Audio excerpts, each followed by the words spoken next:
ఆంధ్రప్రదేశ్ అభివృద్ధికి నాదీ పూచి అంటూ మొదటి నుంచి పనిచేస్తున్నారు. అభివృద్ధికి మార్గనిర్దేశం చేస్తున్నారు. కేంద్రం నుంచి రాష్ట్రానికి ప్రాజెక్టులు తీసుకురావడానికి తన వంతు కృషి చేస్తున్నారు. అవినీతి రక్కసిపై పోరాటం చేస్తూ ప్రజల సంపద ప్రజలకే చేరాలన్న పోరు బాటలో ఆయన ముందు నిలుస్తున్నారు. అధికారాన్ని చేపట్టిన నాటి నుండి నేటి వరకు ఎప్పుడూ కూడా సంక్షేమమే ఆయనది. నిత్యం ప్రజలకి అందుబాటులో ఉంటూ వారి ఆకాంక్షల మేరకు పాలన సాగిస్తూ ఉన్నారు. ఎన్నికల్లో ఇచ్చిన హామీలు ఏ విధంగా భరోసా ఇచ్చారో అదే విధంగా ఆంధ్రప్రదేశ్లో యువతను మేల్కొల్పే బాధ్యతను కూడా తీసుకున్నారు.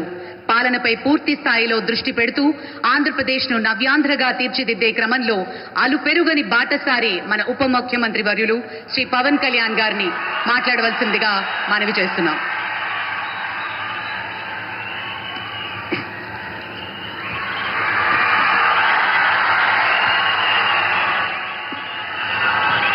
ఒక సదుద్దేశం, ఒక సదాశయం లేకుండా ఒకరు కన్యాకుమారి నుంచి కశ్మీర్ వరకు నడిచిన అది ఒక నిరర్ధకమైన నడకగా చరిత్రలో మిగిలిపోతుంది. కానీ ఒక సదాశయంతో, ఒక సత్సంకల్పంతో ఇంకొకరు కన్యాకుమారి నుంచి కశ్మీర్ వరకు ప్రజలందరితో మమేకమై వారందరినీ ఏకతాటిపైన నడిపిస్తే అది ఆత్మనిర్భర భారత్ అవుతుంది. అదే కన్యాకుమారి నుంచి కశ్మీర్ వరకు ప్రజలకి వారి పరిసరాల శుభ్రత యొక్క బాధ్యతను తెలియజేస్తే అది స్వచ్ఛ భారత్ అవుతుంది. అదే కన్యాకుమారి నుంచి కశ్మీర్ వరకు ప్రజల గుండెల్లో దేశభక్తి, ధైర్య సాహసాలతో నింపితే అది పటిష్టమైన, బలిష్టమైన భారతం అవుతుంది. అది ఒక రోజున అఖండ భారతం అయి తీరుతుంది. ఒక బలమైన భారత్ కోసం, ఒక దృఢమైన దేశం కోసం, జగత్తంతా వసుదైక కుటుంబం అనే భావన కోసం 4.5 దశాబ్దాలుగా పరిశ్రమిస్తూ ఆ దారిలో ఎదుర్కొన్న ప్రతి పరాజయాన్ని, పడ్డ ప్రతి అవమానాన్ని నవ్వుతూ స్వీకరిస్తూ వాటినే విజయాలకి ఇంధనంగా వాడుకుంటూ దేశాన్ని అభివృద్ధి పథంలో నడిపిస్తూ భారతదేశాన్ని ప్రపంచంలోనే 3వ బలమైన ఆర్థిక వ్యవస్థగా తీర్చిదిద్దేలా నడిపిస్తున్న మన ప్రియతమ ప్రధాని, మన గౌరవ ప్రధాని శ్రీ నరేంద్ర మోదీ గారికి నా తరపున 5 కోట్ల మంది ఆంధ్రప్రదేశ్ ప్రజల తరపున నా హృదయపూర్వక నమస్కారాలు.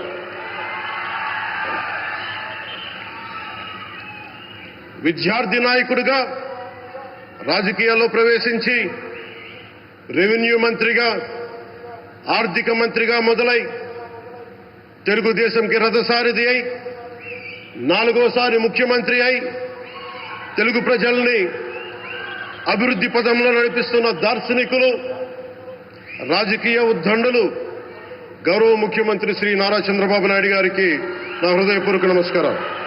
తోటి మంత్రివర్గ సహచరులైన ప్రతి ఒక్కరికి, నారా లోకేష్ గారికి,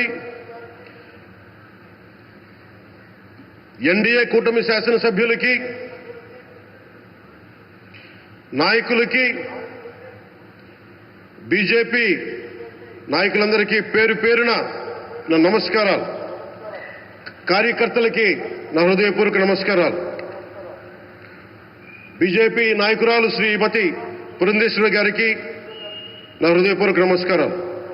మా ఎన్డీఏ కూటమికి 164 అసెంబ్లీ స్థానాలు, 21 మంది పార్లమెంట్ సభ్యులనిచ్చి మమ్మల్ని వారి విలువైన ఓటుతో వేసి గెలిచిన ప్రతి ఒక్కరికి ఆడపడుచులకి, అక్క చెల్లెలకి, పెద్దలకి, పిన్నలకి, యువతులకి, యువకులకి పేరు పేరున నా హృదయపూర్వక నమస్కారాలు.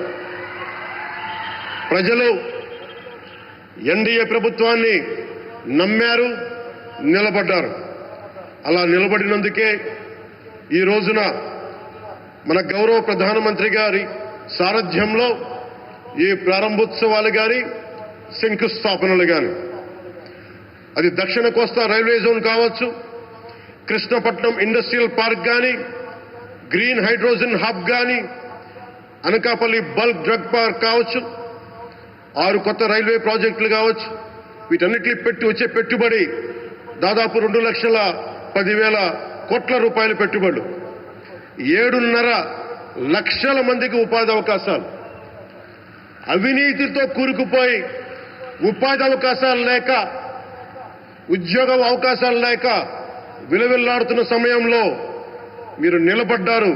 అందుకే ఈ రోజున ఈ 2 లక్షల పైచిలకు పెట్టుబడితో 7.5 లక్షల ఉపాధి అవకాశాలు లభించి మనందరికీ ఇచ్చినందుకు మనస్ఫూర్తిగా ప్రధానమంత్రి శ్రీ నరేంద్ర మోదీ గారికి చేతులెత్తి నమస్కరిస్తున్నాం. ఇవి కాకుండా కొత్త హైవేల నిర్మాణం, విస్తరణ, అలాగే అమరావతి రాజధానికి పెట్టుబడులు, పోలవరంకి నిధులు, 15th ఫైనాన్స్ కమిషన్ నిధులు కానీ, జల్ జీవన్ మిషన్ కోసం ప్రతి ఇంటికి నీరు, రక్షిత మంచినీరు రావాలి ఆయన ఆకాంక్ష, ఆయన ఆశయం. మనకు గంట కాదు 24 గంటలు రావాలని పడ్డ తపన ప్రధానమంత్రి గారిది. వీటన్నిటికీ చేయగలుగుతున్నాం, ముందు ప్రారంభించామంటే మీరు మా మీద పెట్టిన భరోసా, మా మీద పెట్టిన నమ్మకం, గౌరవ ప్రధానమంత్రి గారి మీద మీరు చూపించిన నమ్మకం. ఈ రోజున అది 2 లక్షల పైచిలకు పెట్టుబడులుగా ఇక్కడికి వచ్చింది. ఎక్కడో మన మారుమూల గ్రామాల్లో 70 సంవత్సరాల పాలనలో గ్రామాలకి రోడ్డు లేదు. ప్రధానమంత్రి సడక్ యోజన కింద ఈ రోజున మనం మారుమూల గిరిజన గ్రామాల్లో కూడా రోడ్లు వేయగలుగుతున్నామంటే దానికి ముందుండి మాకు వెన్నుతట్టి మాకు నిధులు సమకూరుస్తుంది నరేంద్ర మోదీ గారు.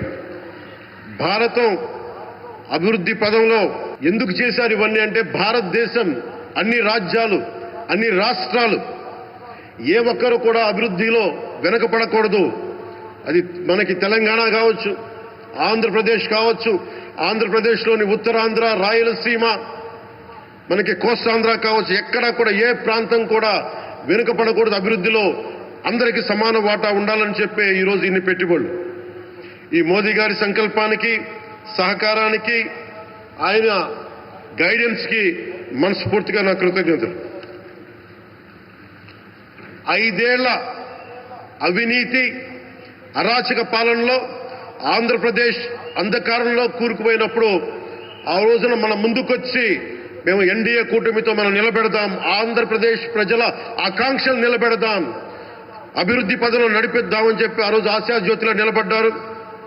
అసలు అభివృద్ధికి ఆస్కారమే లేదు ఆంధ్రాకి అనే స్థితి నుంచి అభివృద్ధి అంటే ఆంధ్రానే అని చెప్పుకునేలా గౌరవ ముఖ్యమంత్రి గారి నాయకత్వం, చంద్రబాబు గారి నాయకత్వంలో, ప్రధానమంత్రి గారి నిర్దేశకత్వంలో, వారి సూచనలతో సహకారంతో కేబినెట్ కానీ, మంత్రివర్గ సహచరులు కానీ, ఎన్డీఏ కూటమి ఎమ్మెల్యేలు కానీ, మేమందరం కార్యకర్తలు అందరం కష్టపడతాం. అహిర్నిశలు రేయం భవళ్లు కష్టపడతాం.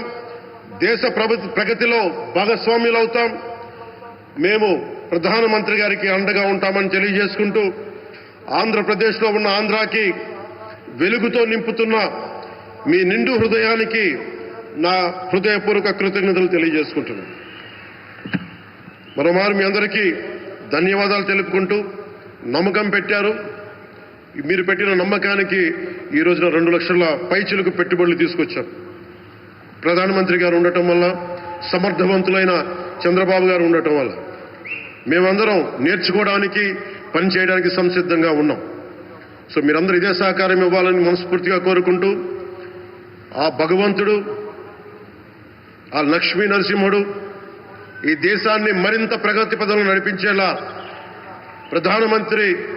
గౌరవ ప్రధానమంత్రి శ్రీ నరేంద్ర మోదీ గారికి దీర్ఘాయుష్ ఇవ్వాలి, ఆరోగ్యం ఇవ్వాలని మనస్ఫూర్తిగా కోరుకుంటూ, ఆ లక్ష్మీ నరసింహుడిని వేడుకుంటూ సెలవు తీసుకున్నాను. జై భారత్, జై హింద్.